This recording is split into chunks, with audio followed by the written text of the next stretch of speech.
Hello, everybody, and welcome to the top 20 players at Worlds for the 2017 World Championship. I am Jat, joined by Deficio and Papa Smithy, who was not with us last year. Welcome to the list. It's great to have you here. We're doing it a bit different this year, so we're not doing this big countdown of top 20 players. The list is out there. You can go look at all top 20 players at Worlds. We've all made individual lists, averaged the rankings, and that gave us the official list. If you're here to wonder why one of the players that you like isn't on the list, we're going to be doing an honorable mentions at the end of the video. You can click timestamps if you want to skip to that right now. But other than that, we're going to talk about criteria.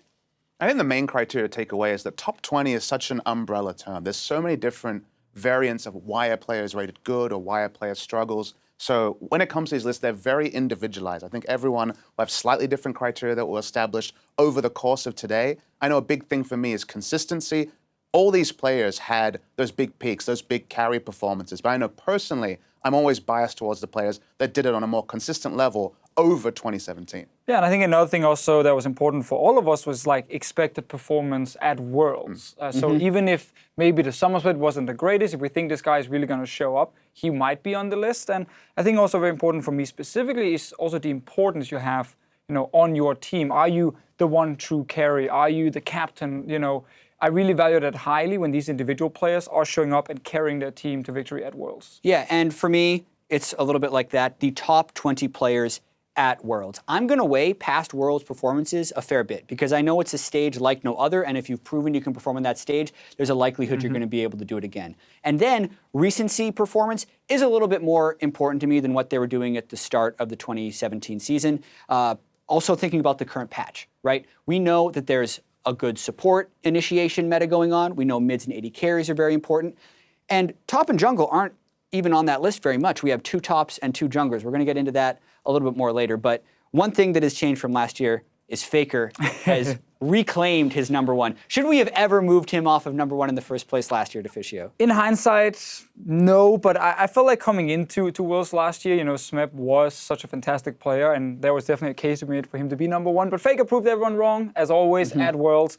And I think this year as well, with Faker, while there were definitely some moments during the summer split where SKT were not performing very well, towards playoff, Faker once again picks it up and ends up being the best player in the world. Yeah, and I wasn't standing here last year when you guys rated Smeb as the best player, but I would have been right there with you. I mean, when a player comes in, double league MVP in the spring season and summer season, you have to weight that high. He was kind of game-breaking in a sense as a top laner, especially in the regular season and playoff runs last year. So I also had Faker at 2. He proved us all wrong, and we made that adjustment because I don't think anyone had a bigger argument than Faker for 1. Yeah, and even this year, it wasn't a certainty until the run at the end to me, right? They started struggling a lot in the summer split, but the way he performed and nearly took SKT to yet another championship during those playoffs stood out to me in a big way. The way Faker changes the rules of the game, it almost feels like. Like when he is playing Lucian against a Talia mid and a Jarvan jungle,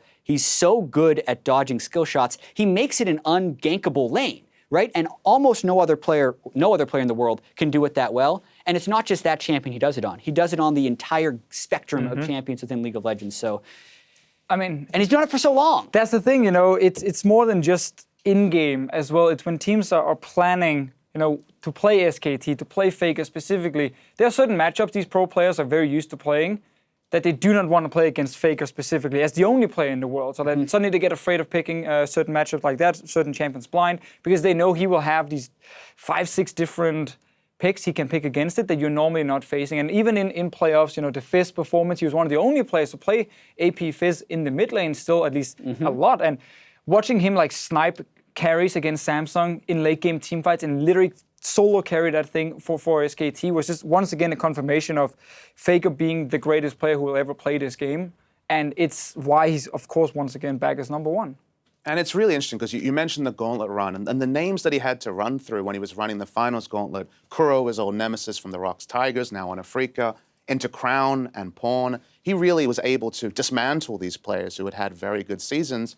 BDD, able to actually stand up to him in the final, was a big reason that Longzhu could pick up the victory. But I love the fact that also, Jack, especially you were talking about previous international tournaments. You think this year and you're like, decent MSI, not necessarily as big an MSI as perhaps some of his previous worlds. Rift Rivals struggled quite a lot at Rift Rivals. He didn't have the sort of year where, like Smeb last year, where it was spring and summer, undeniable MVP, but yet he still had a gauntlet, and the recency of that gauntlet and what he was able to achieve there against really tough opposition makes you confident to say, this is the player to look at Worlds. He has performed on the stage before, and you look at those performances, you say, I am 100% confident that he will perform again. Yeah, he's got the recency and the history. Only 3-time world champion at the World Championship right now, going for 4.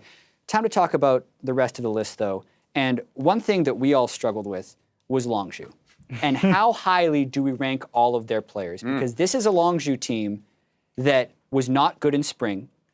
They switched out most of the players for summer, and then they made this amazing run, the best record in the LCK, first seed in the finals, dethroned SKT. You can just add on to it, but the recency is there. And how do you rank their players accurately? Because at the end of the day, we now have 4 Longzhu players in the top 6 of our top 20 players at Worlds. The first critic's going to come out and say, how can you have 4 of the top 6 players on the same team without them just being this undefeated God team? And I think, honestly, there is definitely a kernel of truth there. All of us had to fact check when we kind of realized that they were so high, because if you think about it, we always talk about, say, for example, on SKT, playing with Faker, the sort of attention that Faker draws makes life easier for Bang. That's always kind of been a little query, even though we know that Bang is a premium AD carry. And when you have 4 out of the top 6, you start going down the list.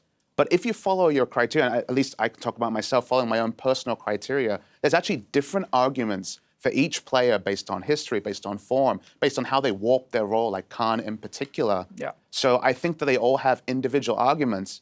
It is still so. You do pinch yourself a little bit and look, and it's a sort of list where you could have egg on your face if somehow Longzhu doesn't perform at Worlds. I just think also with Longzhu, like one of the main strengths of this team was just the individual talent.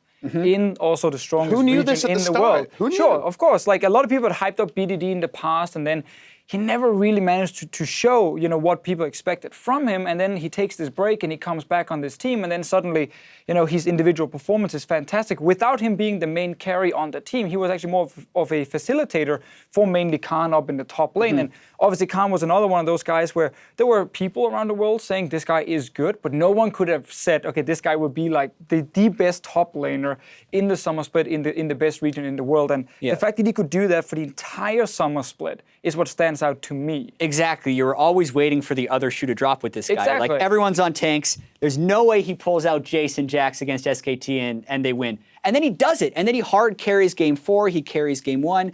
And that's what we're still waiting for, right? Like, that's where I had hesitations of putting Khan even number 2. I know Deficio was all right putting Khan number 2 on his list. And you have him at number 5, Papa Smith. So you're the most skeptical of Khan. But there's a reason we don't have many top laners on this list. It's because the role itself hasn't been shining that much as far as your ability to carry a game, except for Khan, right? He was transformative in that sense. And honestly, the whole team, the word I used in the final was fairy tale, because all these queries were right there with me when I'm sitting there predicting SK Telecom versus Longzhu, because they were playing that one style. They really do try to get Khan through the early game, get him a lane-dominant champion, and push him to succeed with, say, for example, the Talia and the Galio, very big picks for BDD in the mid lane to try to facilitate the growth of top lane. So for them to have a style that was very discovered, everyone knew what to expect. Even the Trash Talk interview before the final is Faker saying, I know how you're going to play BDD.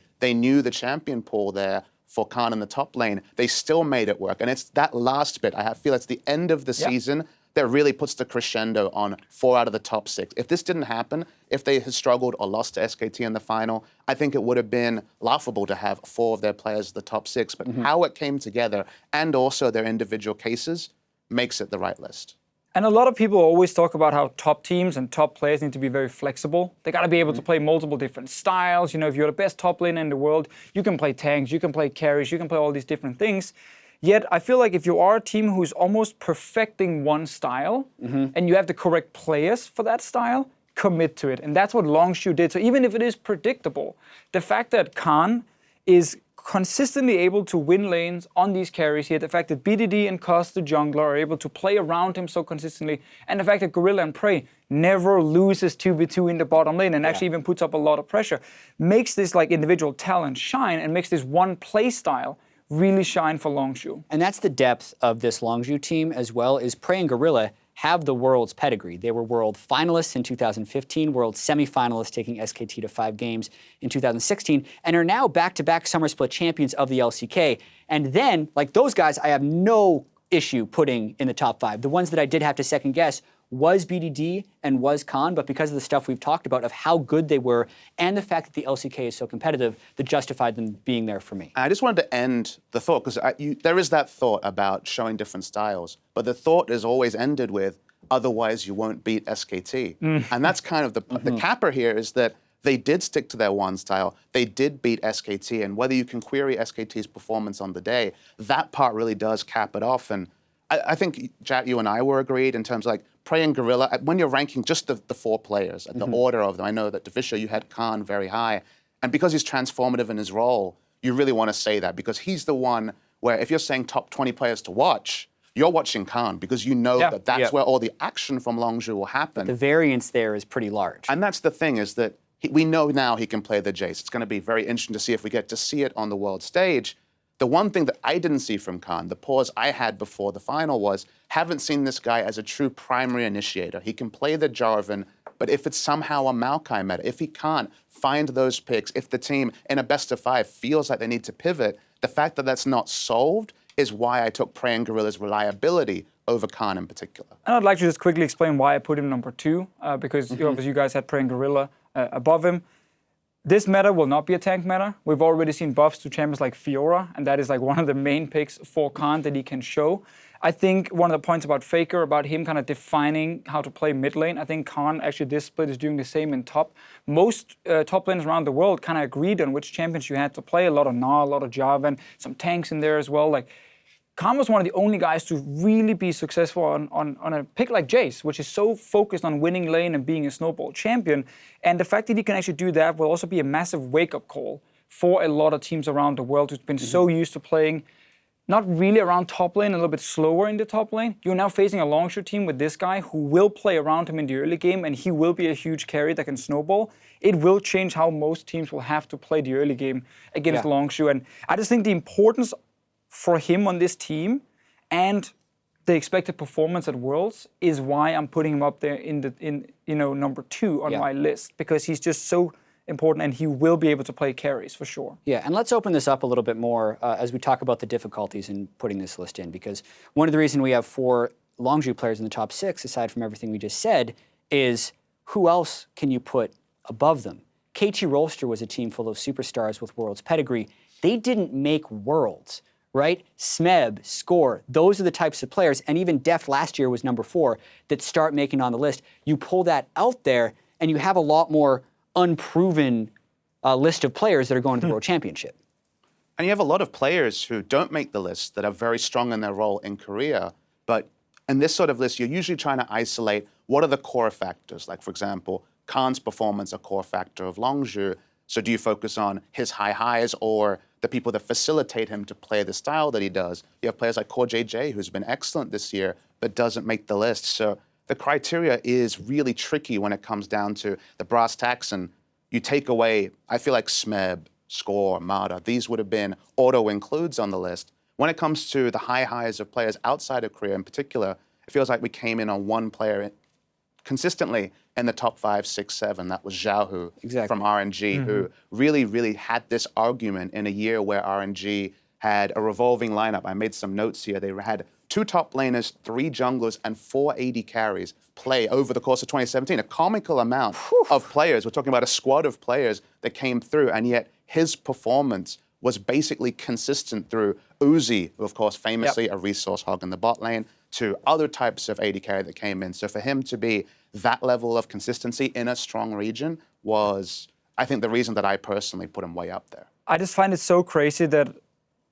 on a team with Uzi, it still felt like Xiaohu was the main carry and the guy you actually needed to play around in the early game to then go down and snowball Uzi, because that was kind of the thing for RNG. It was like, get Xiaohu ahead, and then he can move to Uzi's lane and, set him up as well. But Xiaohu was the main carry on this team, and it's a player, obviously, who people have seen on the international stage before. We've seen, a bit of a lackluster performance at Worlds before. Yeah. At MSI in Shanghai, he did stand out as one of the best mid laners, but couldn't make the final because SKT were in the way in the semifinal. He returns back to the LPL and now have this year where basically he's just performing so well individually. While a lot of people are putting pressure on him as well, it's not like they just leave him alone in the mid lane. They do target him. And that's just very, very impressive. I think the only little negative for him was the fact that, in the final, he couldn't actually win that championship for RNG and for Uzi, and Scout ended up, being the MVP, the mid laner from EDG, who he was facing, and that obviously is one that will hurt him. Yeah. But he's going to get revenge during Worlds. Oh, we'll have to see about that. I do want to open this up a little bit, though, as we're working into the rest of the list, to talk about the role of the meta and which positions are able to shine right now. Because you compare this list to last year, where last year we had 3 top laners, 4 junglers, 3 mids, 6 AD carries, and 4 supports. This year, we only have 2 top laners, 2 junglers. Suddenly we have 6 mid laners, 6 AD carries, and 4 supports, kind of like we did last year. So let's talk a little bit about why, or at least for me, mid is so important in this incredibly team-fighting meta where the life or death of your mid laner will decide a game in a lot of circumstances. Yeah, there's, of course, a lot of mid lane champions right now who will be super strong in late-game team fights, and we are in a meta where a lot of games will end up in these big late-game fights. With champions like Cassiopeia and Orianna, there's always a chance you become a big carry. And then there's also like the opposite version, which is the snowball mid lane picks. We do see things like Lucian being picked, Syndra as well, where you want to play around it in the early game. So there's a lot of ways for you to actually set up your mid laner either to succeed early game or late game. And the mid lane is just, once again, such an important lane on the map because it allows you now to go to the 2 different side lanes and then decide, do I want to snowball top, do I want to snowball bot lane? It so often starts through the mid lane. And I didn't even mention that global champions like Taliyah and Galio, we've also seen to further set up this, snowball. And those champions especially, look at BDD, who's a Longzhu player we haven't discussed that much. He was very dominant with specifically the Galio and the Taliyah. And the one kind of query that a lot of people have is they see his KDA, right? Because BDD, the KDA player has always been this kind of ironic thing to say about someone. It's usually a bit more of an insult rather than necessarily a compliment, but an 11.3 KDA in the LCK is pretty unprecedented. Yeah, best KDA player in the world, There you go. You could say that. That's the part where I'm like, wait, what are you saying? Who's saying it? If you told me that, Jack, we'd have to have words. But the thing about specifically BDD is that he plays champions that pick up KDA. Galio, for example, facilitator champion. Taliyah, roaming champion. We see him pick up the large KDAs because he knows his role. So rather, he's not the KDA player you might criticize. His ability to stay alive but also output damage, I don't think is under question. Yeah, and I have one stat as well called forward percentage. It's something we're kind of introducing this year. It's the percentage of time in the laning phase you spend beyond the halfway point of your lane. And BDD had the 2nd highest of group stage mids for forward percentage, which if you are a KDA player who's only worried about CS and picking up kills and assists is not going to be true. So he's on the front line of that Longzhu team as well. Another mid laner I want to kind of talk about is Bjergsen, because highest ranked Western player on this list 2 years running. He is down from last year. Last year, one thing we said was if he does not succeed this year at Worlds, he's not in the top 10 again. But none of us actually ranked him above 10. And just because of the way the math worked out, his average was 10.3, and the next Mystic and Bang were both at 10.6 and then 11.6. A few things about Bjergsen. Because he's been so overwhelmingly dominant in the North American LCS, 5 titles, 4 MVPs. That's proven. On the international stage, what I want to see from him to even move up further in this list is more aggression and being more of a catalyst for the team's victories. Something about Bjergsen that I found was his CS at 10 is the highest of all players at the World Championship that are going. He's at 93.1. His opponent's CS is the 4th highest of all mid laners at Worlds. So he's playing this lane to farm and then just hoping his farm is able to carry later. But I want to see him dominate his opponents, shut them down on lane, and then take over the game. I mean, that's actually always been a bit of a problem for Bjergsen specifically, is the fact that everyone is looking at him when they talk about his teams, and very rarely do they look at other members around him. And that's because it's rare we see, let's say, a Haunter suddenly be a big carry at an international tournament, and all Bjergsen needs to do is just go even or slightly win his lane with CS and then make sure Haunter can carry. Like, we do not see that very often. So when Bjergsen is not actually as you said, dumpstering people. Like I think a guy like Perkz did during MSI, and Perkz didn't even make the list this time around. We don't get the same highs, where it really feels like Bjergsen is completely taking over a game. He will always do well. He will never cost you the game either, but I'm still waiting for that tournament where I really feel like Bjergsen is just taking his team on his back every single game, winning the laning phase, then snowballing the rest of the team, because most of the time he gets out of the laning phase, looks pretty good, goes into a team fight, does pretty well, but still needs someone else on his team to also do really well for this team to really be successful and win games against the best teams in the world. And it's rare we get to see that from TSM as a complete team. And I kind of echo your points in that it feels like Bjergsen has always been top 5 elected. He's always been so close to it, but we've never seen the performance to really vindicate moving up the list. For example, Crown after Worlds last year, people were saying top 2 mid laner, made it to the final, pushed Faker. With Bjergsen, you see how he plays and the fact that he can play multiple styles. He can be the supportive mid laner if that's what his team needs to be, or if that's what the comp that's selected needs to be. He can be a true mid lane carry. I kind of echo what you're saying, Deficio, in that it feels like there never has been a time where all the positions around him were where they needed to be to allow TSM to be that flexible team that could play multiple styles. Faker, for example, from 2015 onwards, you could see he could play the Lulu, and then Bang could be the primary carry on the Lucian. So he had that around him.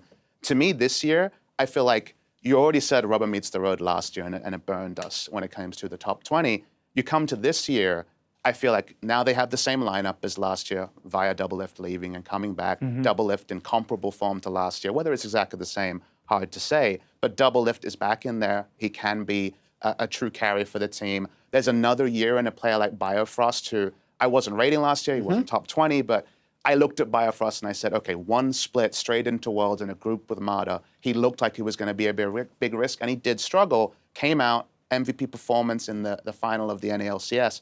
Another year of seasoning, that helps.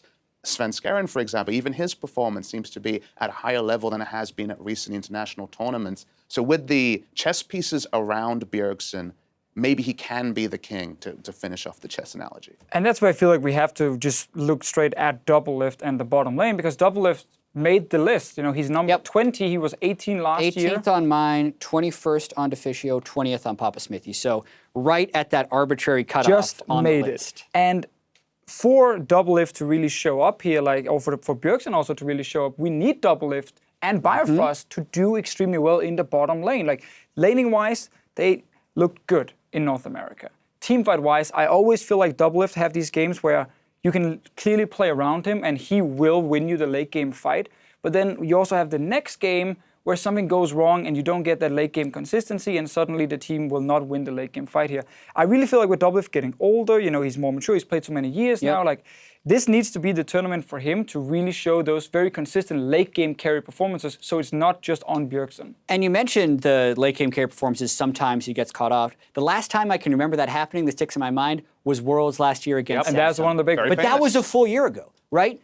Sure, he lowered the number of competitive games he plays because he didn't play in the spring split, but I haven't seen that from him this split. I feel like he's gotten increasingly better of towing the line between being risky enough to deal damage, but safe enough to not die. And that's ultimately what decides the strength of a great teamfight AD carry. Yeah, and that's why I actually think he deserves also to make this list here. Like, while I did put him at 21 and Rekkles at 20 specifically, I had absolutely no issue seeing Doublelift make it onto the list, because I think he is good enough and he deserves to be there. And he's such an important piece for TSM when it comes to actually making it out of groups at Worlds and trying to make a run for a top 4, you know, for this team here and really show what they actually can do. Doublelift and Bjergsen are the two main carries, and they need to perform like top 20 players. Yeah, I do want to stay on the AD carry topic a little bit and talk about another potentially controversial thing that we have on this list. A lot of people that just watch the World Championship or are Western viewers that don't follow the LPL super closely would wonder how in the world is Uzi ranked below Mystic, another LPL AD carry?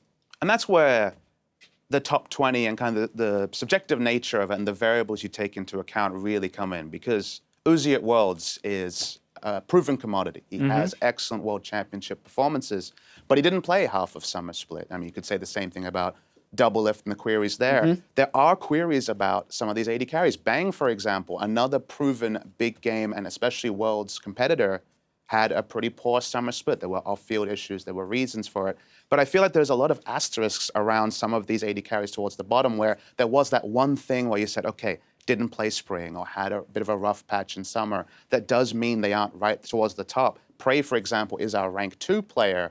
And to me, even in an abjectly poor spring season, he was very strong. He had great performances. In summer, he was the reliable one. I separate him personally because he's able to be a primary initiator, famous Ashe players, Ashe arrows, even at Worlds, but also can be a hyper carry, also can play the Callista, the Twitch, and other picks. So And almost never makes mistakes. And is mistake averse, which is a good thing to have. But when it comes to the specific rankings, we're not necessarily saying if you lane Bang against Mystic, this is going to be the outcome. If you lane Uzi against Mystic or Bang, this is going to be the outcome. It's more about what they've shown over the years in terms of consistency and also how we think those pieces will come together in Worlds. I think importance on the team is really what kicks in with Mystic. WE plays around the bot lane. Yep. They play around Mystic being a huge carry in these games. He needs to be aggressive in his lane. He needs to play basically perfect in team fights, even without sometimes proper protection around him. They have these hyper carry comps where they're still playing a lot of different early game snowball champions, and they're not going to help him that much in a team fight. So he needs to always perform at the highest level for WE to win against the best teams. And that's where it's weird to say that Uzi is not as important for his team because he normally is the guy you play around. But because they have Xiaohu and RNG, I feel like Mystic becomes even more important for WE specifically. Right. And he also showed at MSI fantastic performances, especially in the early game where WE had such a strong 2v2 lane. Yeah, Mystic's laning phase at MSI was out of control. And in the summer split plus playoffs and regionals for WE, going into Worlds, Mystic has the highest damage percentage of all players at Worlds. That includes the play-in stage at 33.4%. So we talk about a team needing him to carry to succeed. That's absolutely it. And his laning phase is incredibly good too. Where Uzi would be better than him, in my opinion, even though he's not higher than him on the list, would be in the laning phase, right? We talk about Bjergsen getting his CS and giving the other guy CS. Uzi does both. He gets a CS and he denies CS on the other side. He is an unbelievably strong laner, but his flaws come through his stubbornness. MLXG almost always seems like he has to be down there. He'll push a turret until it's dead, no matter if he's died 3 times trying to get it. Those are the things that prevent Uzi from being a top 3 player. Like, the potential this guy has is so high, but you have to take so much away because of the stubbornness and getting picked off and the things you don't think so he should annoying. be doing happening. It's so annoying. And it's the crazy thing that Faker, for almost every statistic you say, is #1, right? Best player of all time, undoubtedly. I'm willing to go on record that I think Uzi is the best laner of all time. He does have that strength where his ability to, in the 2v2 lane, open up massive advantages just from pure ability and finesse is unbelievable to track. But then, like you say, he has those big question marks that have held him back from even team success, right? He still doesn't have that LPL title, had 3 match points and couldn't get one. I think it's fitting that the only title he has is the 1v1 title from All-Star Lab. Everything else has been second place. Yeah. I think they're also talking about a completely different AD carry to Uzi is Zven, who on my list is actually above Uzi, mainly because I feel like Zven will never actually hurt your team. He will so rarely be the one making a mistake or forcing you to just commit to him and then suddenly it doesn't work anyway. Because I think Zven is such a flexible player. Also the highest rated Western AD carry I have on the list. I have him 18, you guys both have him at 15. And it's a lot to do with Worlds experience and consistently for the reliability of being a carry. Exactly. If you are G2 Esports, if you do not know how to play the early game, which has definitely happened before for G2, sometimes the backup strategy is let's go full late game and protect Zven, and he will make this team win in the late game team fights. And it's amazing to actually watch him in late game fights, how he's positioning, his understanding of who is actually attacking him and when can he hit someone and when he can't is fantastic. And his synergy with this team, because it's not just him, there's also people, of course, around him. The fact that he's actually always able to work so well with the rest of G2 in these late game fights is such a fantastic thing to watch. And his laning phase, of course, is not bad, but it's not where he will completely take over like an Uzi will. I mean, he's a blue chip stock. That's how I look at Zven, is that you know what you will get out of him. Is it always right to invest in the blue chips? Maybe the meta requires that you play a little bit different. But if you invest in Zven, he will give you those late game team fights. MSI, for example, where they would basically be doing not much for 25, 30 minutes, 3, 4, 5 items would come in, Zven would perform. And it's kind of surreal that a player's been around, what, 2.5 years at this point at the highest level. Really, he has been a pillar of consistency. The German engineering of what happens with Zven is really in terms of his form. Like, there's never been a query for me with Zven, and that's why he does sit above Uzi, who has the peaks but has the troughs as well. Yeah, and even Rekkles, who was the European LCS MVP, but that's also a regular season award. Zven's clutch performance throughout the playoffs and also his past experience at MSI put him over in that regard. I do want to double back onto the role distribution in this list and talk about junglers.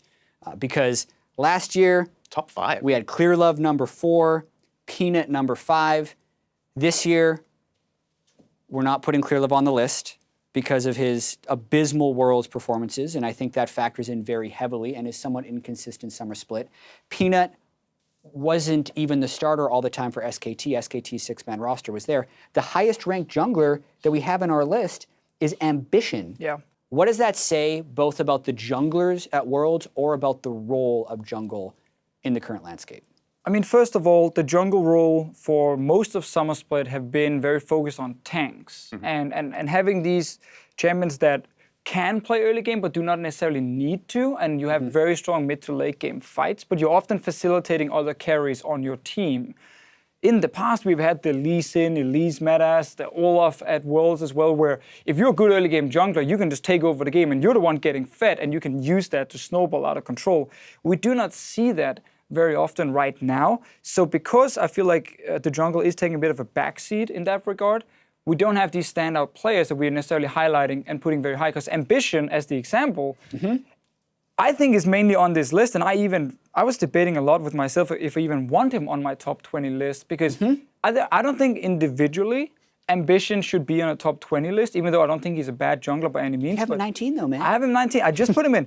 It's the impact he has on his team. And how important he is for Samsung specifically. And that's kind of the crazy thing, is that last year, let's say you're a jungle player, you don't necessarily follow competitive league, you look at the top 20, you're like, I want to model my game on these players. You looked at Clearlove, you looked at Peanut, you got 2 different flavors of jungle, and one of them would have fit your style. Peanut, the invading aggressive jungler, Clearlove, more about the pathing, more about that nature. If you looked at Ambition, you look at him and you try to find those highlight reels, he certainly had great moments, but honestly, probably his biggest highlight moments were in the final series they played, Samsung Galaxy's qualification for Worlds over KT, and it wasn't kills, it wasn't deaths, it was about understanding where to stand in relation to a flanker, a cannon at the time, and it was the sort of thing that didn't even impact the scoreboard, and yet was a big reason they went to Worlds. And I think to reflect on what you're saying, the thing about Ambition is you say individually, you wouldn't necessarily have him on the list. The individual side is not about his play. His play is pretty much a farming jungler most of the time. He can pop off on Rek'Sai. He can actually get aggressive, but that's not his usual go-to. We have recent data points to compare if they go for a more aggressive jungler, Haru, who is their substitute for Worlds, how they perform there. They went 2-0 down to Afrika in the qualification. They bring back in Ambition, and the effect on the team is palpable. They've talked about it in interviews. It's clear on their games in the Rift. They all become a lot better at passing around information. They become more defensive. They become the shield, the true shield comp, not necessarily in terms of stacking shield, but being defensive, waiting for their moment, being so strong at denying Baron. And that really is Ambition coming. It's clear as day in the game. And while he can do teamfight jungling, he is a Cinderhulk jungler compared to, say, Peanut, who's much more of the warrior enchant jungler. It is what he brings to the team individually, because we have those examples. The team gets so much better. They become a Worlds contender when Ambition is playing. Yeah, and it's so interesting because it's not to say that junglers aren't important to team success, right? No. But when I'm looking at top 20 players at Worlds, there's so many teams where I say this mid laner or this AD carry or this support is having a larger say over this team's success, because you walk up to someone and say, quick, tell me the best jungler at Worlds. They'll be like, Score! Oh, he's not going to Worlds, right? Score would have been on the list fresh in my for sure because of his rank. And for Deficio, his answer is Condi. For me, the answer was Ambition, but I had Karsa there. And I even considered putting Xsmithy somewhere on the list, but pulled away from it based off of previous World success down the stretch, because there have been junglers going to Worlds this year that have been very good, but the inconsistency that is prevalent in the role right now and how so many of these games are going to late game team fights where the jungler is a facilitator, ended up pushing them down on the list a little bit. But I'll give you a moment now to talk about Condi. Yeah, I mean, the reason I put Condi actually above Ambition and fairly high on my list, because I have him at number 13, is a lot of it is based on individual outstanding moments, which is what Condi can definitely bring to your team. We've seen it internationally, we've seen it a lot in the LPL. Like, if he has a strong early game, literally this entire team can just snowball and win in like 25 minutes based on Condi specifically. He's also a player who's playing against junglers in the LPL who do some really random things at times, and he's actually able to constantly adapt to that and know what to do in a response. So I think he's a smart player who's also mechanically very, very gifted. And from talking to some of the pro players who played against Condi, especially at past international tournaments like MSI, like they talk about how difficult it is to read him as well, because you think, okay, he's just going to do this easy path, we can just counter it, and then suddenly he stands and he steals away your red buff. He level 2 ganks the bot lane, and you're just like, what's going on here? Like, this is such and a the smart next game play. he hard farms. Exactly. Right? He has so many different styles, and I'm a huge Condi fan, and I think he will be the best jungler during this tournament, because also WE will be a very strong team as long as they make it out of play-ins, which they should, bearing any crazy surprises. And that's why I actually think on a top 20 list, he should be above Ambition, because I think he individually is the better player. I think role expectation also should be discussed in the top lane. We already have celebrated Khan, a true top lane carry, which is something we've said about other players as they come into Worlds. The other one on the list is Cuvee, who's pretty high on everyone's list. I have him at 7. I believe overall he finished 8. Cuvee is such an engaging player, because if you followed Worlds, last year he had a great Worlds, and you might think, okay, well, of course we have high expectations for him, but Worlds was kind of a very Johnny-come-lately. His great performances were in the Worlds Gauntlet qualifier last year, had a great Worlds, and then I was ready to, once again, okay, we're coming into spring season 2017. Of course Cuvee is going to do well. He had a very poor spring season. I believe he didn't pick up a single MVP win, maybe one MVP win in the entire regular and postseason, playing just the tanks, going away from the few carries that we're seeing for him. And then, I was like, okay, he's coming crashing down. It was just a purple patch. The thing for Cuvee that pushes him to number 7 for me is that he has been transformative, honestly, in the summer season. First, he was able to work on the champion pool because he went away from Maokai only, for example. He was bringing out the Gnar, which hadn't been seen in Korea for a long time, had been seen in Europe and other regions, but as a counterpick to Renekton that was seeing very dominant at the time. He was our big Kled player, which is also one of those picks where you kind of have to have personal experience on. Camille as well coming in and taking some of those skill matchups that other people wouldn't take. But it wasn't just that. It didn't just end there. He actually had other things that really I learned from as a caster. For example, his item builds. He would go very DPS heavy on Gnar in some builds. Rapid fire cannon Gnar was something we saw because he realized he was winning the split push. He needed to be able to hit turrets, went for that item build. At Rift Rivals, another one that surprised me is that I feel like everyone, as a caster especially, you have expectations of matchups, obviously. And Renekton versus Kled was a matchup we saw quite a lot. And it would be Kled eventually outscaling, or Kled having the 1v1 pressure. And it was Cuvee who went from Black Cleaver into Blade the Ruin King and was winning the 1v1, the side lanes. He warped expectations of multiple, like basically tens, hundreds of games, and was able to redefine them. So for him to have the sort of split where he was innovative on both sides, consistent, even in losses, he was having monster performances, really pushes Cuvee up. And those are the only two laners. We have someone at rank 4 overall, someone at rank 8 overall, and no other top laners because they are the anachronisms, they are the counterpoints to the current meta. And also because I feel like in every single international tournament, we constantly see Korean or LCK top laners just dominate the competition. Like the really good LCK top laners always completely stand out. They understand how to play all these different carry matchups. They can play tanks as well. And Cuvee will be one of them. Khan will be another one.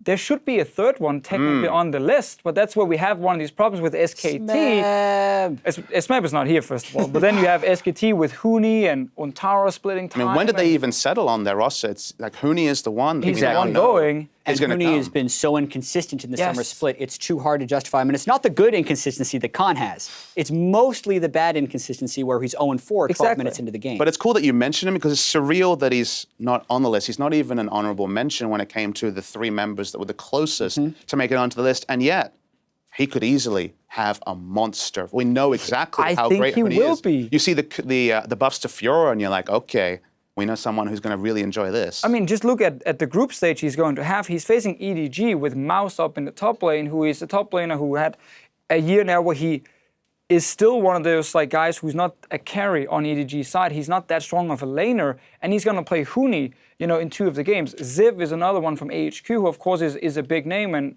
in the past was a very good top laner, but it's been a fairly slow year for him on AHQ. Like, I think Huni is going to have such a great time, especially in the group stage, and the fact that he's not on the list is of course weird, but it's based on a lot of the summer split we have seen. I still feel like Cuvee, Khan, and Huni will be the 3 best top laners at Worlds. Yeah, and I see Huni's inconsistency as being a huge problem. But to continue the role discussion, we haven't talked that much about the support role. Because that's something where we're not 100% sure which support meta we're going to see at the World Championship. Is it going to be the barrier heal bottom lanes with Ardent Sensor shielding? Or is it going to be the Rakan, Thresh, Alistar playmaking, it's your time to shine supports that we've seen a lot of in so many of the playoffs? So Swordart is a player that we have a large amount of disagreement on, so to speak. I have Swordart at 21. Not on your Who has list. him at 17, and you have him at 12. So we'll start with the Swordart show. Papa Smithy, what do you got? I mean, it's also worth noting that only LMS player on our overall list, and also only LMS player I believe both you and I had on this. I think you had Karsa on your list personally. Swordart had his career year in a year where Flash Wolves had some roster inconsistencies in the summer season. Maple, for example, because usually it was Maple Karsa, and maybe you extended it to Swordart as well as the big players from the Flash Wolves. Maple definitely had a down year. Karsa, it feels like coming into Worlds, champion pool issues have started to emerge. His Gragas not necessarily outstanding. His Jarvan he was struggling with. It's not his meta. Sure, it's not his meta. So again, you're like, top 25, top 30, maybe he's getting in there. But top 20, he's getting pipped, and also his role is being overlooked. There are assumptions that have to be made about support, because if it just becomes an enchanter meta, the support role when it comes to it being these very high rows, because I have sort of, like you say, at 12, Meiko in the top 10, Wolf in the top 10, Gorilla in the top 3, all these players very, very high on my list, and as you say, on the overall list.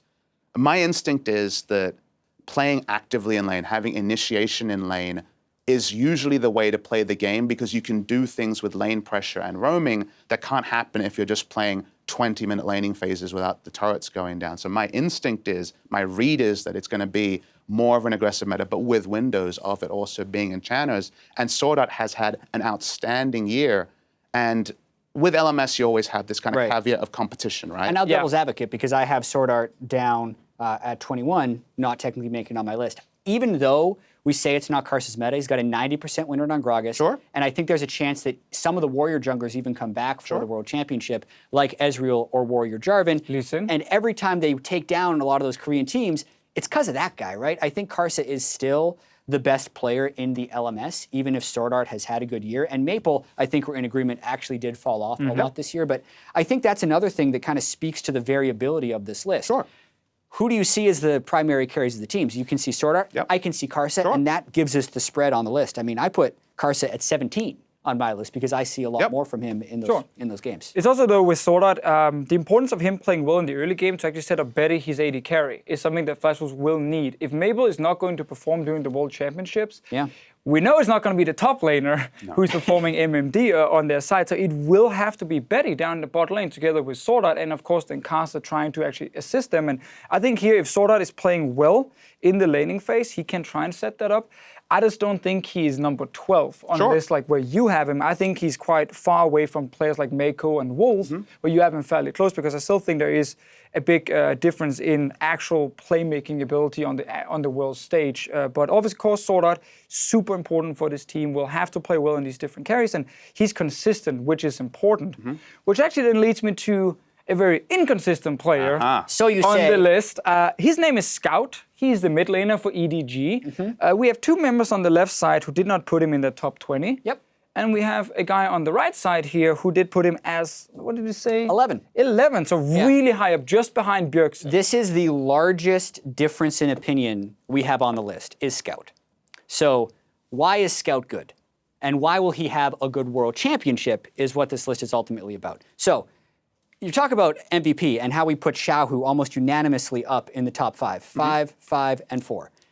Scout had exactly the same number of MVP points as him, beat him in the final, and was the finals MVP. So that pulls him up a good bit for me. The reason I still had Xiaohu higher would be because of some of the inconsistencies that we have seen. I don't think Scout's Cassiopeia has been good. He actually has one of the smallest champion pools from number of champions played of all players at Worlds. But he's so good at the champions he does play. The LeBlanc game he had in the finals, any of the Lucian games he played the entire year, the Syndra games he had in the spring. This guy has been absolutely lights out. And last year at Worlds, he was the sub/swapped starter with Pawn. I do feel like there has been a large amount of growth for him on this team as they've been swapping out a lot of other players and giving him primary starts for over a year. Formerly a sub to SKT is what a lot of people remember Scout as. He's long removed from that world, and I have a hard time not having him this high on the list. I think he's going to be lights out at Worlds.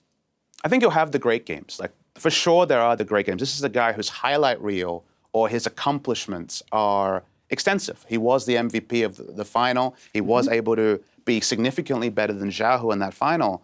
But it's so ironic that he used to share that starting spot with Pawn, because I see so much of his play style emulating Pawn when it comes to being aggressive, when it comes to when making mistakes. His high highs are counterpointed by low lows. He will lose you games off his own back. And in best of ones, he has 2 down games. That's 2 games down. That's probably first seed in a group gone. And I feel like he does have that variability that makes it hard for me to rate him as one of these top players. I really do look for consistencies or a consistent level of explosive performance. Khan, for example, really did have enough consistency. I had a lot of pause putting him high because it was the single style. With Scout, I just saw the lowlights and the highlights basically in coming close to equal fashion, and I just couldn't do it. I also think EDG is so focused around Meiko and Clearlove as the backbone on this team here. Sure. The ones who are actually making sure EDG win games. It's not Xiaohu specifically being the guy who says, yes, I'll go 3-0 in my lane and I'll just snowball alone. Meiko and Clearlove are the 2 playmakers in the early game who can set him up. Yeah, for sure. I think Meiko is the playmaker. I think Clearlove Scout as well. creates In advantage in the middle. LPL, Clearlove will also be one of the playmakers. Yep. On the world stage, it's still a question mark for sure. He probably might be slightly better in this matter because it is less about having these super early game champions. But when it comes to Scout specifically, like the inconsistency is the same thing for me. Like I tune into one game and I'm like, man, this mid laner, what's going on? Like play around the AD carry, please. Go around iBoy instead. He seems to be even more consistent. And that is a weird thing to say because he will have great games and terrible games as well. And then I watch the next game, like you say, with Scout, and he is really good. But I feel like he's set up by Clearlove and Meiko so much that I don't want to personally put him on this list. And I actually think having him above Crown is just, it's wrong, and I just can't do it because I think Crown at the World Championship, despite having a weak summer split, will be able to bounce back and just be a much more consistent player who has the same highs as Scout can have and just do not have the lows that Scout will also bring. Yeah, I don't think Scout is as inconsistent as you were making him out to be, especially with how he was incredibly close to being the MVP of the LPL regular season. And also, because he's had more highs than a player like Crown has even had, if we're going to contrast those players directly, recently, right? So Crown completely choked against Faker, and I know Scout's not playing against Faker, so that's definitely going to be unfair. We're going to see Scout go up against Faker, and this is a player that would have a chance of getting the better of Faker if he gets a few little bits in the early game. I mean, the first VOD I looked for Scout when I watched this thing was his Lucian games in the playoffs. And I was like, who is this guy? Because his Lucian was absolutely absurd, comparable to Faker's Lucian in a lot of ways. But the rest of the package, I absolutely agree, isn't there yet. Yeah, I do think, though, like the whole if Scout gets ahead, he can take over the game is a really valid point to actually rate him high. Also because, again, I mentioned iBoy just before, and we talk about inconsistencies, like this is basically the AD carry who will win games sometimes, but then also completely lose games the other time. And the fact that they can't consistently rely on him or Mouse in the top lane means that if EDG are going to succeed and do really well at Worlds, it is actually based around, I feel, Scout having more good games than bad games. I'm just not 100% sold that he will have all these big standout games that EDG needs for them to do well. And the thing about MVP rankings is it's plus 100, let's say, or plus 1 point if you're the MVP. It's not negative 1 point if you had a terrible match. And that's I kind of come to where Martin is or where Deficio is about specifically the supporting cast, because Meiko, for example, makes 9th on my list. He's very high overall on the list, and Meiko is a player who has had an amazingly consistent year. Clear Love on the domestic stage, consistent as well. And I feel like there are teams that Scout can work in, and on his day, he will be a superstar, perhaps a top 3 to 5 mid. But that's already too many caveats for me to have him high on a top 20. Yep. It's already too many reservations for me to say, okay, top 10 player in the world. Whereas Meiko, his year, I think, is underrated. He was on the list last year, but it was very much Defton Meiko, Defton Meiko, Defton Meiko, yep. Like it had been Carcer and Maple in previous years. And this year, contrast going from Deft, a known quantity, a historic top 80 carry, into starting with Zet, a player who was formerly Cry at the mid lane of the Rocks Tigers, back onto his original role in 80 carry. Cry did not look great. Nope. Cry eventually, halfway through summer season, they throw in iBoy, who just recently 17, just qualified to be able to play. Definitely more of a carry player, reminds me of Uzi and some of the other great carry players. No experience. But no experience at all. And for Meiko, after all this said and done, to have consistent performance, to have multiple games where he has 3, 4 support bans thrown at him, even just watching the Trash Talk segment before the final, they didn't find anything negative to say about Meiko. They kind of accepted the fact that Meiko was going to be great.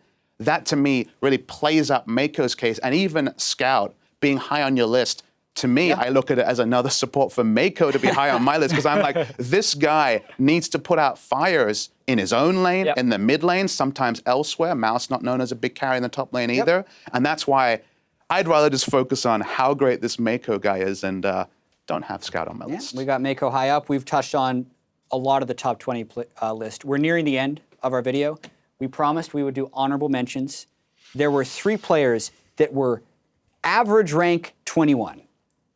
Perkz, Ruler, and Rekkles. Breaks my heart. Let's just begin with the EULCS honorable mentions here. Perkz and Rekkles. Top 20, as we mentioned, somewhat of an arbitrary cutoff, and it should not be a knock on these guys that they're not 20 but are instead 21.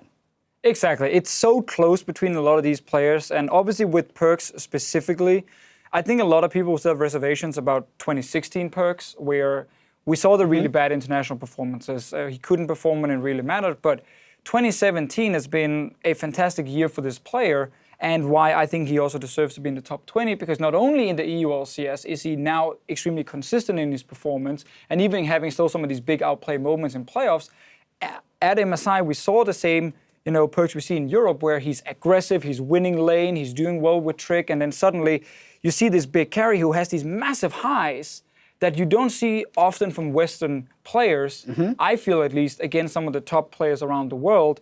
And the fact that he has the ability to do this, and he's actually done it now, both in the EU playoffs, if you look at semi-final and the final, and internationally at MSI, makes him good enough to be a top 20 player, and he will be a top 20 player this tournament. And it feels like a redemption arc for Perkz, because 2016 was the international events bookending some good domestic splits. You come into 2017, he actually played, this is his 4th international event, I guess, if you include Rift Rivals as well. He started the year off at IEM Katowice, won MVP there. You can question the level of talent there, et cetera, but it was still Perkz on the international stage performing. MSI performed extensively, and I also have him on my list because I feel like this is the true capper. Everything is set up for him to look good. He played well in playoffs as well, so Perkz misses out, but it's a very Why strong does he miss 21. out, Jet? Why does he miss out? Because I think you are overstating his good regular seasons and his consistency in that regard. I think he has had good international performances, but I look at even your European LCS mid laner ballot, you put him 3rd team in the regular season. He finished 3rd team in the regular season, behind Caps, who's nowhere near this list because he's so young, inexperienced on the international stage, and even Febiven, right, who have been good, and it was a close vote. But I do think Perkz is still inconsistent at times. I think when this team looks to a carry, they look to Zven, and I don't have enough faith in the MSI performance that they had the strong best of 5 against Team WE after a lackluster group stage in selling me that he is a for sure clutch player. When I look at the overall gamut of his international performances, dating back to 2016 to even a lot of 2017 to now. So it's not like I don't have him on my list of top 30 players, right? He's in there below the top 20, but he didn't crack it. And for me, I look at Scout, a player, I see higher highs from him. I see more big performances from him. I see the championship of the LPL for him, and it's a tough call. That's the difficulties of making a list like this. Yeah, I mean, for me personally, I see the same high highs as Scout will bring from Perkz, but I see now in 2017 less of the lows. And I think with G2, it might be a little bit of a trap for people to look at the regular season in the summer split because they were not very good. After MSI, they took breaks, they came back. They are a team that normally takes a lot of time to kind of figure out what is the current meta, how should we play. And during that regular season, the reason Perkz was not voted in as the #1 mid laner was while he actually consistently did fine, he didn't really have the big highs. He didn't have those big carry moments that we normally see from him. He just did pretty well in almost every single game he played, excluding a few early Lucian games during the regular season. And those are low lows that you're completely looking past. No, they got much better, and that was also a team thing with Perkz specifically. And I think you need to look at playoff G2. You need to look at G2 as a team over the past 2 years who we know when they can get to best of series will be a fantastic team. I understand the reservations though about BO1s. I understand also how the regular season can maybe push Perkz away, but I still think that he's proven enough times that he is definitely one of the best mid laners. And it's kind of weird to devil's advocate a point that I largely agree with you on, but maybe the price of G2's notable failures or notable shortcomings is that he doesn't make top 20 because G2 as an org do go for these long view decisions where they say, okay, we've played a lot of League of Legends, we need this extra recuperation times, we'll be ready for Worlds. Can you also then say, sucks that he's not top 20 because of regular season that was kind of set up to fail? It's kind of a very interesting thing to evaluate. For me, no, he gets on the list. For Jat, apparently, yes. We do need to move on from Perkz. Rekkles and Ruler are two other players that narrowly missed off the list. I think Rekkles will be a surprise to a lot of people. Rekkles is a player that if I didn't have Scout on my list or if I didn't have Karsa on my list, would move up there, right? I think he had a career split in a lot of ways. He's a very strong 21. And also, I think with Rekkles, I personally put him 20, so I just had him on the list. Everyone else had him just outside, which is, of course, why he didn't make it. But important to highlight, the reason I did put him on the list is I think he is the most important member right now for Fnatic, and if Fnatic is going to have success on the international stage, it's through Rekkles. We saw early in the split the cannons and the split push style that was set up by him and Soa specifically. That obviously didn't work after Rift Rivals and a few nerfs and meta changes happened and people kind of figured it out. Thank you, North America. Coming into playoffs, you then see a Rekkles going back to late game carry style with still the strong laning phase. Like he would win lane almost every single game in playoffs. In late game team fights, even if the team were down 5-6k gold, you could rely on Rekkles to be this huge, fantastic carry. And like the stats again, he's like #1 in almost everything. Yeah. So the fact he had such a great split and he became so reliable both in laning phase and late game, and he's so important for Fnatic, is why I put him at number 20. And some people might call this unfair, but I feel like if he beats Misfits, he's on top 20. But they didn't beat Misfits. They were upset in playoffs by what should have been an inferior team, especially with him as a leader in carry. And the thing about lists is, I agonized about Rekkles and getting him on the list and considering who could drop, who could go up. If it was that Rekkles the entire year, he's way up the list. Let's say they finished second in, let's say they finished first, as you say, he would get on the list. Let's say they won Rift Rivals. Sure. Let's say they won the European split. He's way up there. And that's kind of the crazy but exciting thing about a list like this is that he's so close. He could easily be the sort of player that is a top 5 player at the World Championships in 2017. It could happen. They could absolutely go on a big run.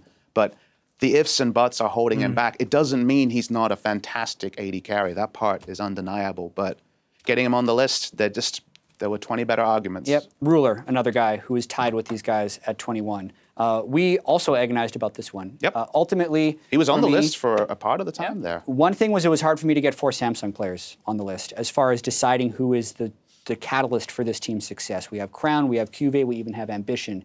And Ruler just doesn't make enough aggressive plays for me to warrant that. He's a solid, reliable AD carry on a very good team, but we've seen a lot of those guys, and we've seen them be interchangeable in the past. So I think Ruler's a lot better than he was last year, and I think his team fighting is solid, but it wasn't enough standout performances, so to speak, to make it on the list for me. It's also because Samsung is so based around the team and not these individual standout carries. So when it comes to the importance on your lineup, there are other AD carries or other players who just have a bigger role in their team. I think Ruler is, as you said, he's great. He definitely is, but so is Crown when it matters in the big late game fights, from what I expect of Worlds at least. Cuvee, Ambition, like Core JJ, like there's so many players here making this a great team, and it's not about Ruler specifically, which is why I personally moved him slightly down and even put Doublelift above him on my list. I mean, Ruler was close. Last year, of course, he came in after one regular season split, came into the World Championships, one game away from the title. Was he necessarily the causative reason for that? No, but he had a good Worlds. He improved as a player in 2017. Specifically, the big criticism on him last year was alone deaths, whereas a player new to competitive, he'd push up for that extra wave, be picked off. He got picked off, of course, in the grand final as well, which I'm sure he agonized over.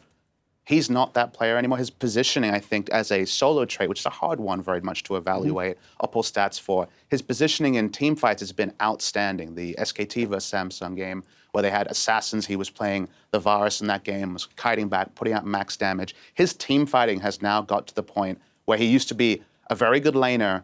His team fighting wasn't really evaluated. Now he's there. So I feel like he's getting closer to the complete package. I feel like he's getting closer to taking away some of these players who have the big reputations, for example, a Bang, for example. If Ruler has another year like he's had, I feel like he joins the premium status of players that are always going to feel like auto includes on a list like that. So I'm okay with him dropping off, but he's again, a strong outsider. And you can tell just by the difficulty of the conversation of like, you're not a top 20 player, but we really like you, shows how difficult it is to be on the list. Like, you can paint me as a Perkz hater. I still think Perkz is a great player. I just have a slightly different view than you guys do of Perkz on this list. You're still saying he's number 26 at Worlds. That is a pretty nice title to have. 120 starters at Worlds before substitutes, and they're all the best players from their region. Like, the funnel here goes incredibly thin. So we've done honorable mention, we've done the list. Do you have final thoughts about list approach, players at Worlds? We've been talking for quite a while, but what haven't you gotten to say that you want to say now? I hope I'm wrong, honestly. I hope there are players here who shatter expectations. I'm not talking about the 21s, the people who were just off the list. There are the Huni that we mentioned earlier. There are unforeseen things that happen. There are players here who weren't playing professionally in spring season. There are the BDDs and Khan who leapt off the page and now are right up there when it comes to our consideration. So we have our process, we have our criteria. It's why some players didn't quite shave in, but I'm ready for some surprises as well. There will be players that rise and fall off this list, and hopefully there are new players as well, because get together, do it again next year, and learn from our mistakes. Yeah, I think making this list was so difficult. Top 5 actually felt fairly easy for me to put in. Everything from down there, it just got harder and harder, and especially as you just highlighted down towards the last ones within the top 20. When you get to 18, 19, 20, like, it is these tiny, tiny things that changes between these players, and the fact that you don't have, the Ruler, the Perkz, these guys, on this list here, Rekkles even, like, they are so close and they're still so good that it would not surprise me at all if during the tournament they could move in the list and then move back out again, depending on what actually happens during the group stage. And they will have moments where they shine, they will have moments where they don't. And that's the key thing to highlight here. And the fact that a Doublelift, takes that number 20 over some of these guys, I think is well deserved, and something I'm hoping he's going to show and prove as well during the tournament. We can edit the article during the tournament if things change. Oh yeah, of course, yeah. No, actually, I don't think so. My last thought for this as well is these lists are fun to make, but they're also excruciating to make, because you're trying to make so many subjective calls between players from different regions with different experience levels. And it's about the conversation. So one thing that I want to see other people's lists. I want to be flamed for my list. I want to see, and like you said, I hope you're wrong, right? Being wrong, I don't think is a problem, but being right is going to feel really good. When Scout smashes that group stage, I'm going to feel really good about this. It's very hard to have on-broadcast language discussions about this list, because at some point you're inventing new adjectives, like he's the most best, or he's super great. Like, you have to really, to separate fantastic players that are each and individually celebrated by their teams, by their regions, is excruciating, but it's the conversation that's the fun bit. Yeah, anyway, thank you very much for joining us on this journey of Top 20. Hope we answered your questions to the best of our ability. I can't wait for Worlds. Same. It's coming soon.